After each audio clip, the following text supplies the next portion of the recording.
जय हिंद दोस्तों, स्वागत है आपका एक बार फिर से हमारे YouTube प्लेटफॉर्म पर। तो दोस्तों, हम लोग पढ़ने वाले हैं भारतीय इतिहास यानी इंडियन हिस्ट्री में हम लोग सबसे इम्पोर्टेंट जो टॉपिक होते हैं जो हर बार एग्जाम में पूछे जाते हैं उनका डिस्कशन करने वाले हैं।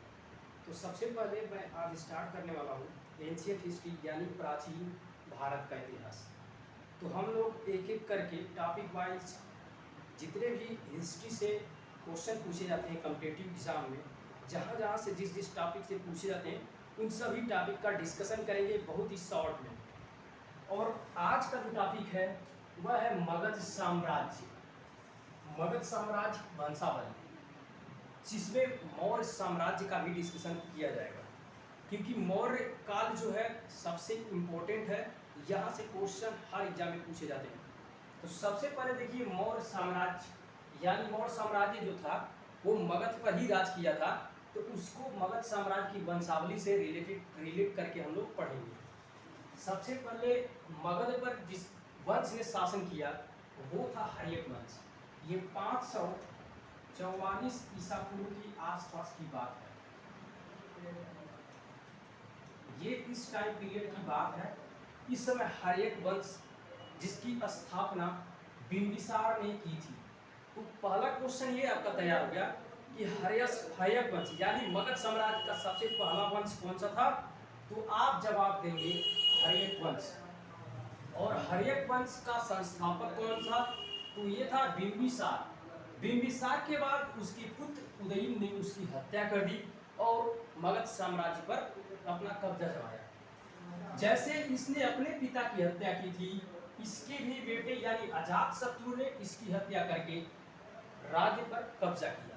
तो ये इस वंश को कहते हैं पृथहंता वंश। पृथहंता वंश। पृथहंता मतलब क्या समझ में आ रहा है आपको? कि अपने पिताजी की हत्या करके राज्य को हड़पा गया है। तो इस वंश में हमको दिखाई पड़ रहा है इस उदयन ने अपने पिता की हत्या की बिंबिसार की राज्य के लिए, उसके बाद उसकी हत्या उसके पुत्र ने की। यानी एक अपने पिता की हत्या करके राज्य को हड़प रहे हैं, इसलिए इसको पृथहंता वंश भी कहते हैं। और अजातशत्रु के समय में ही बौद्ध संगति हुई, प्रथम बौद्ध संगति। ये कब हुई थी? ये हुई थी 483 ईसा पूर्व। इसी समय महात्मा बुद्ध जो थे उनकी मृत्यु हुई थी 483 ईसा पूर्व कुशीनगर में। और उसी समय अजातशत्रु मगध साम्राज्य का राजा था, तो उसने वहां पर राजगृह उसकी राजधानी थी जो पटना के पास का एरिया है, वहां पर पहला बौद्ध संगति कराया। आपसे पूछा जाएगा कि फर्स्ट बौद्ध संगति कौन कराया था, तो इसका जवाब होगा अजातशत्रु। कहाँ पे हुआ था? तो राजगीर या राजगृह में हुआ। उसके बाद दूसरा वंश जो आता है वो है नागदशक। नागदशक वंश इस वंश के बाद आता है। नागदशक या नागवंश। नागवंश की स्थापना नागदशक ने की थी, यही संस्थापक था। उसके बाद कालाशोक उसी का ही उत्तराधिकारी था, जिसके समय सेकेंड बौद्ध संगति हुई जो वैशाली में कराई गई थी। उसके बाद तीसरा वंश जो इम्पोर्टेंट है मगध साम्राज्य में वो है नंद वंश। नंद वंश की स्थापना महापद्मनंद ने की थी और महापद्मनंद भी बहुत शक्तिशाली राजा था। उसके बाद उसका उत्तराधिकारी हुआ घनानंद। घनानंद के समय सिकंदर का आक्रमण हुआ था, आप सभी को पता है। इसी समय सिकंदर ही जो पंजाब का क्षेत्र है उसको जीत चुका था। पंजाब, सिंध, मुल्तान का जो एरिया है उसको सिकंदर जीत चुका था। यानी सिकंदर के समय भारत का राजा कौन था? तो कौन था? घनानंद। लेकिन घनानंद जो था बहुत ही अत्याचारी और क्रूर राजा था। चाणक्य जो थे वो भी इसी के समकालीन थे।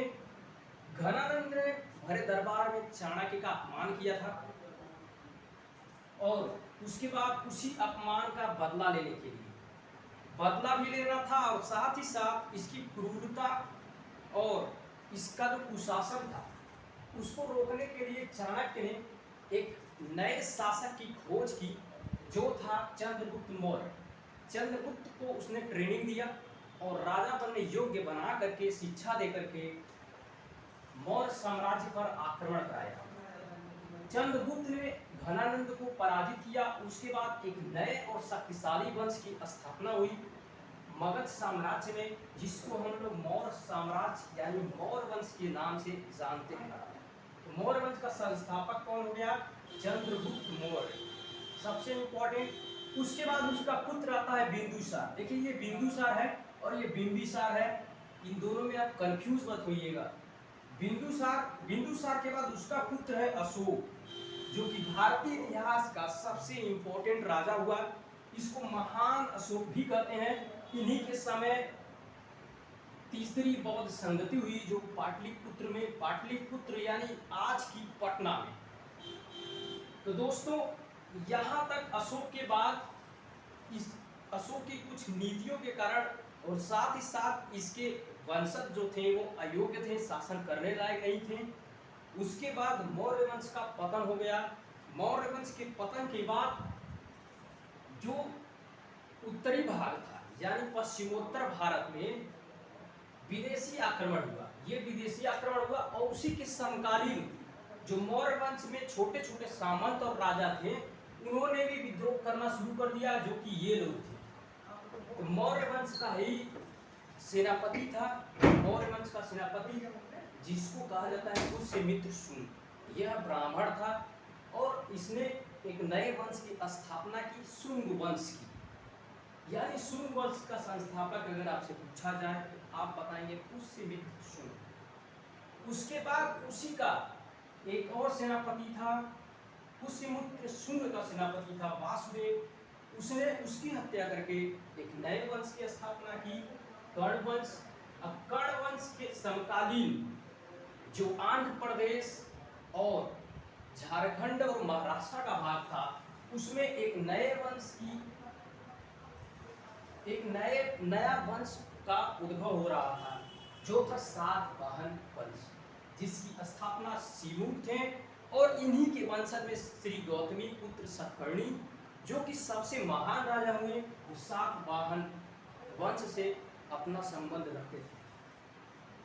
इन दोनों लोगों का भाग इन्होंने कब्जा कर लिया और साथ ही साथ अपना प्रसार इन्होंने आंध्र प्रदेश के दक्षिण भाग में भी किया, यानी दक्षिण तक भी प्रसार किया और उत्तर तक भी कब्जा किया। तो मौर्योत्तर काल में सबसे महत्वपूर्ण शासक था वे थे सातवाहन वंश। और इसी मौर्योत्तर काल में ही कुछ विदेशी आक्रमण हुए। तो उनका क्रम आपको एग्जाम में पूछा जाता है, जिसमें हिंद यवन या हिंद यूनानी पहले पे, फिर पहला बुसार पे, दूसरे पे कुषाण, तीसरे पे और चौथे पे सब। ये नंबर वाइज आक्रमण किए, हिंद यूनानी किए, जिसमें सबसे महत्वपूर्ण शासक मिनांडर था। उसके बाद पहला, उसका कुषाण वंश का जो संस्थापक था बिंब कडफिसेस था। और इसका जो सबसे महत्वपूर्ण राजा हुआ कनिष्क। कनिष्क के समय में चतुर्थ बौद्ध संगति हुई, जो कि कश्मीर के कुंडलवन ग्राम में हुई थी। उसके बाद शक आए। शकों का जो प्रभाव क्षेत्र था वो था गुजरात का एरिया। रुद्रादामन जो था सबसे महत्वपूर्ण शासक था। तो दोस्तों ये रहा मौर्य साम्राज्य और मगध साम्राज्य की वंशावली। तो यहाँ से जितने भी इंपॉर्टेंट क्वेश्चन आते हैं मैंने आप सभी को बता दिया है। तो आइए क्लास को समाप्त करते हैं, मिलते हैं फिर किसी नए टॉपिक के साथ। नमस्कार, जय हिंद। चैनल को सब्सक्राइब नहीं किया है तो सब्सक्राइब करें, साथ साथ बेल आइकन को भी दबाएं, ताकि इसी तरह का लेटेस्ट इंफॉर्मेशन और लेटेस्ट वीडियो आपको मिलता है। नमस्कार, जय हिंद।